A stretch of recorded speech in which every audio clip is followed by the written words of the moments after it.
Eu quero começar pedindo para você primeiro, Edu, só dar essa explicação. Por que que isso acontece? Por que que ele não consegue delegar? Ele não consegue delegar. Eu fiz um mapeamento aqui de alguns perfis de donos de oficina dos alunos da mecânica da mente, e muitos deles se dizem, e pelo menos isso eu achei bom, eles já estão vindo com uma certa clareza. Eles se dizem ser centralizadores. Então, explica assim um pouco, primeiro assim, só o contexto geral do que é uma pessoa centralizadora? É o centro do universo? É, é mais ou menos isso, né? Então vamos lá, tá? Tudo, o centralizador é o quê? Tudo tem que passar por ele, né? Praticamente tudo ali. Só que de uma certa forma, isso daí tem uma raiz, né, William? Você falou um negócio aí bem interessante, que é algo que eu aprendi muito, que assim, se você for ver, quando Jesus ele ia resolver conflitos ou resolver alguma situação, o que ele fazia? Ele não chegava já ensinando, instruindo, não, ele fazia perguntas, né? Então, assim, acho que assim, o dono de oficina, se ele fizer as perguntas certas para ele mesmo, né, o auto-coaching que o pessoal fala, você já vai começar. Por que eu sou centralizador? Né? Se você for sincero com você e não fizer como a maioria faz, que gosta de dar aquela desculpa, né, aquela muleta da desculpa, você vai começar a enxergar muita coisa. Então, vamos lá. Baseado em cima até dessa estatística que o William falou, o que é o centralizador? Né? Quem é que ensinou? Quem é que ensinou para o dono de oficina como é ser dono de oficina?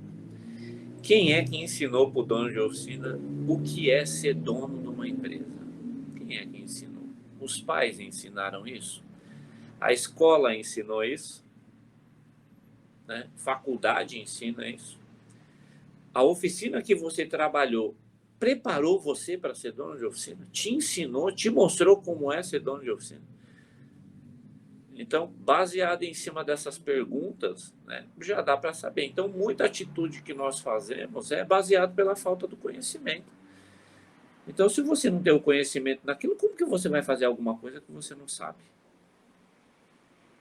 Então, por isso que é necessário trazer essa clareza do quê? O que é que você tem que fazer.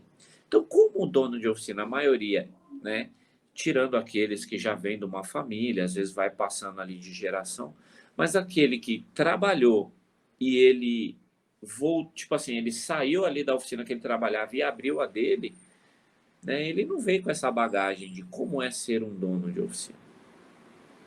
Então, isso daí já começa. Aí o que, que acontece? Lá ele estava acostumado a trabalhar, ele tem que fazer ali, se ele foi comissionado, né? Ele fazia ali o salário dele, ele trabalhava, tudo só dependia dele. E aí, querendo ou não, ele começou a criar uma crença, criar um hábito de que tudo é ele que resolve. Quando ele abre a oficina dele, o que, que é que vai acontecer? Ele vai ter as mesmas atitudes como se ele ainda fosse colaborador. Por isso que a gente fala, né, William? Ele é o melhor colaborador da própria oficina. Por quê? Porque na mente dele ainda fica enraizado aquilo que ele fazia quando ele era colaborador.